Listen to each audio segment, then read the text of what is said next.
So we have to establish, this is the way the Swedenborg works. We have to establish, here's the universal principle, here's the E equals MC squared about what human happiness is, what the point of life is. Yeah. Once you have that, which we've just done, then you can extrapolate from that how things work in the afterlife, because they flow out of that. So now we're going to look at some descriptions of the actual afterlife, how angels live, and how it's shaped by this. You know what I'm saying? Yeah. This is Heaven and Hell 389. Everything in the heavens is arranged according to the divine design, which is managed everywhere by the oversight of angels, with the wiser ones tending to matters of the common good or use, and the less wise to the smaller details, and so on. These matters are ranked just as uses are ranked in the divine design. This also means that importance is attributed to each role in keeping with the importance of its use. Angels, however, do not claim any importance for themselves, but ascribe it all to the use. And since the use is the good that it serves, and everything good comes from the Lord, they ascribe it all to the Lord. So it's you might have think, when we were talking a second ago about it's all about serving, it's all about serving. So everything is just this blob. In heaven, nobody does anything that's of any more consequence than everyone else. That's not even how it is in the body. You're saying, yeah, the brain, sure, it's a servant, but it is hyper important. You can't survive without it. There's the same thing here in the form of it. Some angels do really important things, oversee larger parts of the divine design. That's right. But they don't think that makes them better. They still think it's all God. All credit goes to God for this thing. Yeah. And it's just fun to see the whole thing working and to support. So he says at times, Swedenborg says at times that what the leaders of communities do in the spiritual world is that their job is just to help everybody else do their job, to create the conditions where you can thrive. That's what the leader's there for. Everybody pays lip service to that. Everybody knows that servant leadership and somebody who's humble, that we get that that's better. We don't always do it. It's a little rarer than the rhetoric, but yes. Okay.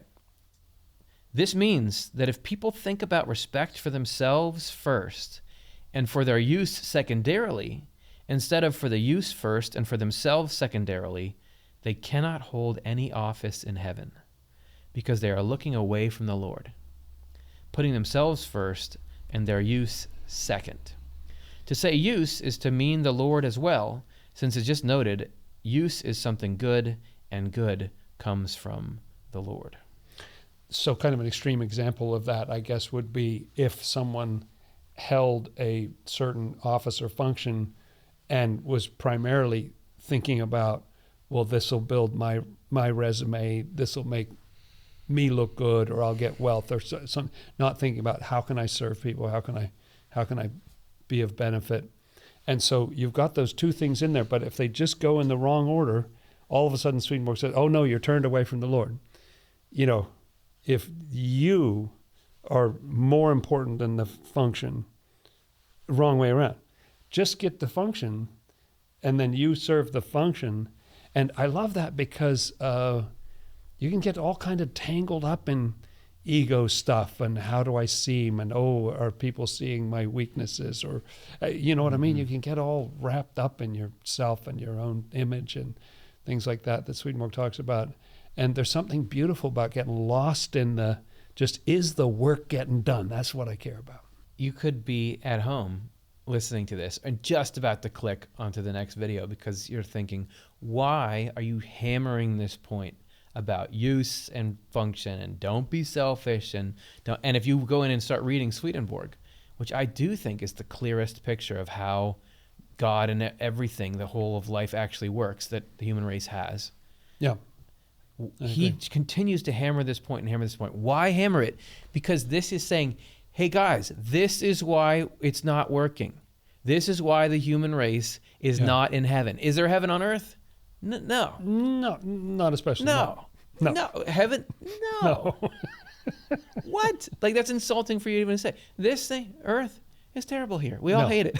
No, We much all more hate of it. a hell than a. We than a all heaven. hate it. I mean, No, you'd have to say, like yeah. most people will, like if you say to somebody, "What do you think there's a God?" and they'll say, "No, of course not," because and they'll point at And how they'll certain point at things in the all world the go. crazy things that are going on in the world. Yeah. The reason why the world is messed up is because we're not getting this thing right. Yeah. Is that there's two, it's very simple. There's hell and there's heaven. Hell is, it's all about me. Yep. And heaven is, it's all about doing what's good. That's it. That's it. If you take that seriously, if everybody took that seriously and was able to correctly identify, the greatest trick the devil ever pulled is convincing the world he doesn't exist. What's that quote from? I know it's from there's a movie it's from, but who said that quote? Have you heard it before? I don't know who. It's been around. It's in It's the a water. good one. Yeah. It's in the, so according to Swedenborg, the devil is not a singular, self-sustaining, or even fallen from God being who rules over and creates all of evil. Yeah. No. You can get tricked into thinking that's what it is. That it's kind of that simplistic. But that gets you away from the actual devil, which the devil itself, according to Swedenborg, is the belief and the love for, it's all about me.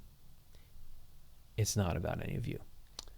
Everything should serve me. So if you don't identify the devil and work hard to stop doing that, being the devil, bringing the devil into the world, then we get what we got right now. And if you don't understand what heaven is, which is where instead of focusing on my life is about myself, my life is about the Lord, where we've already talked about what's the quality of the Lord. He wants to do nothing but what's good for the human race.